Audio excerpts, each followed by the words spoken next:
బాణత్వం వృషభత్వమర్ధవపుషా భార్యాత్వమార్యాపతే ఘోనిత్వం సఖితామృదంగవహతా చేత్యాదిరూపం దధౌ త్వత్పాదేనైనార్పణం చ కృతవాన్ త్వద్దేహభాగో హరిః పూజ్యాత్ పూజ్యతరः స ఏవ హీన చేత్ కో వా తదన్యోధికః.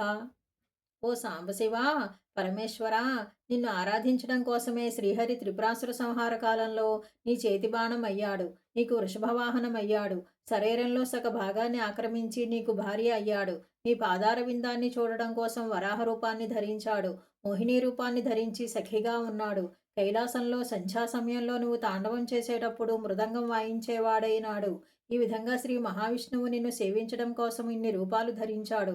ఇంకా నీ పాదార విందాలను కమలాలతో పూజిస్తూ ఒక కమలం తక్కువైనప్పుడు నీ పరీక్షకు నిలబడి తన పద్మం లాంటి కంటినే నీకు కమలంగా అర్పించి అర్చించాడు. నీ శరీరంలో భాగమయ్యాడు. అందువల్లనే పూజింపదగిన వారందరిలోకి శ్రీ మహావిష్ణువు అత్యంత అధిక పూజనీయుడయ్యాడు.